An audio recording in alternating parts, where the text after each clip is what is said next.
Good day mga kabonyo. So may panibago na naman tayong DIY project.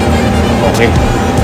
Gagawa tayo ng liquid leak sensor. So pag ito ilalagay sa mga box ng mga chemical, pag nag-overflow, nagkaroon ng leak, so mag-alarm. Okay, so gagawa tayo nun. Ito yung panel natin, ready na. So syempre bago tayo mag-start sa ating DIY project ngayong araw, huwag kalimutan mag-subscribe sa aking channel, hit the bell para lagi kayong updated sa aking i-upload na video. Okay, so share ko sa inyo yung mga materials na kailangan natin gamitin. Okay, eto. Ayun mga kabonyo, so ipapakita ko sa inyo yung ating mga materials na gagamitin sa ating liquid sensor, liquid leak sensor. Ayan, sensor switch. Okay. So syempre kailangan natin ng panel box. Ito, nabutasan ko na to. Leak sensor ay bali lalagyan natin ay 6 na tangke. Yun. So kailangan natin ng syempre 6 na. Ito yung mga sensor natin. Ito. Ayan. Ready na. Ito yung sensor natin, 6. Ayan, gawang ano pa yan, Japan. So 6 na sensor. Syempre gagamit tayo ng 6 na relay. Ito yung relay natin na 24 volts. Okay, 24 volts. Ito yung base ng relay natin. Kailangan natin ng breaker. And then power indicator natin, ginamit ko kulay white na lang. And then yung sa alarm natin sa sensor ay light indicator natin sa sensor ay 6. Syempre titigisa yun. So kung saan man yung nag-leak, yun yung iilaw. And then sasabayan natin yan ng alarm. Ayan. Itong alarm pala natin ay 12 volts lang. So ang gagawin ko rito, maglalagay ako ng saksakan sa loob. Isasaksak na lang natin yung adapter kasi wala tayong makita na 24 volts. Tapos syempre kailangan natin ng power supply. Nakakabit na yan. Auto volt na 24 volts. Yan, power supply. Nilagay ko na sa loob. And then syempre naka-ready na yung box natin. May mga butas na yan. Ito yung sa input ng supply ng power natin. Ito yung mga daanan ng sensor, ng wire ng sensor. Tapos ito naman papuntang alarm naman sa loob ng opisina. Okay. Ayan, ready na. Ito yung power indicator natin na kulay white. And then syempre yung light indicator natin. Itong sensor na to, ilalagay lang to sa loob ng opisina. Okay. Hindi ko to dito ilalagay sa box. Bali magpapagapang tayo ng wire papunta sa opisina. Syempre ano na natin to, ita-timelapse na natin. Timelapse na natin mga kabonyo. Ayan. At saka meron pala, ayan, syempre hindi mawawala yung railing natin sa relay, sa breaker. And then maglalagay tayo ng NFB. Ayan. Dito natin ito-terminate yung mga wire. So marami yan. Okay, start na tayo. Bale, ang gagawin natin ngayon, set up na natin yon. Okay, start na. So yung itong pala mga kabonyo ko yung ating diagram. Siyempre ang supply natin is 220. From breaker papuntang power supply is yung 220. Tapos sensor, relay, and then alarm. Ayan. Ilalagay ko na lang sa screen to. So na-set up na natin yung ating panel. Okay. So ito yung ating syempre yung power indicator niya.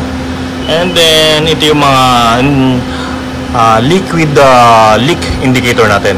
1, 2, 3, 4, 5, 6. So depende kung saan box, anong chemical box natin ito ilalagay. Lalagyan na lang natin pangalan. So, yung box natin, yung panel box natin, stock to. So, pinakalawang na dahil sa mga chemical. Ito naman yung loob. Tapos na natin.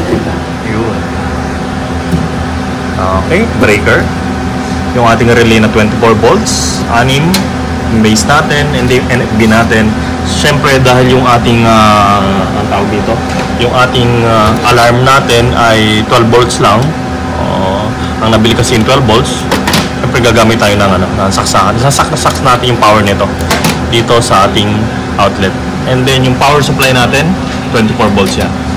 And then ito yung itong ating mga LED indicator natin is wala rin tayong 24 volts. ano to, 220. Ayan o, 220 volts yung mga ating indicator. So, ayun, good day. Ito pala, ang gagawin pala natin ngayon mga kabonyok, so iwa-wiring na natin yung ating controller para sa leak, tawag dito, leak control. Okay. Binago ko pala rito yung pwesto ng outlet natin kasi pag dito, tumatama rito sa ating light indicator. Okay, binago natin, lagyan natin sa ibabaw, sa itaas. So start na tayo. Time-lapse ko na lang mga kabonyok.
Okay mga kabonyok, natapos na natin yung ating DIY project na liquid leak switch sensor natin.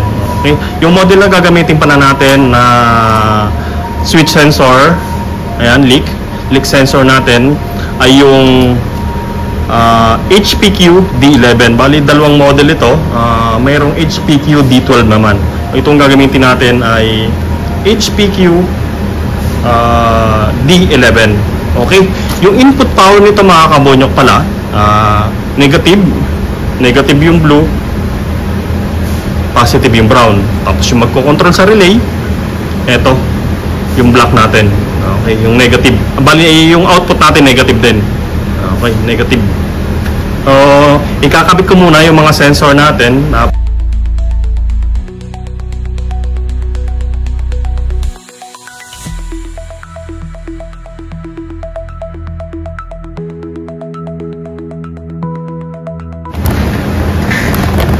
Ayun mga kabonyok, naikabit na natin yung ating mga sensor, yung liquid leak sensor natin. Yung mga bago pa, nakabalot pa. And kinabit ko na lahat para matesting natin lahat. Kasama na yung alarm, naikabit ko na. Ayun, itatry na natin at testingin na natin.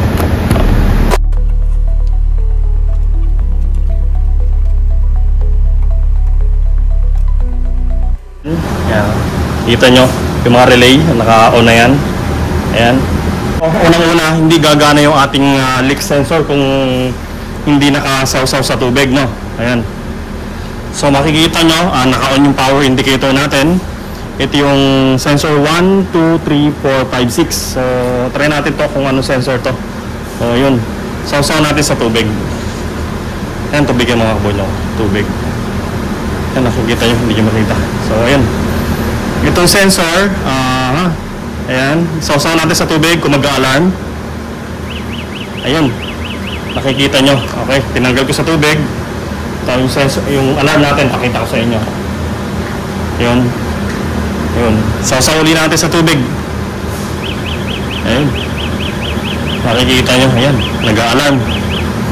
Okay, ulitin natin. Ayan. Tubig yan.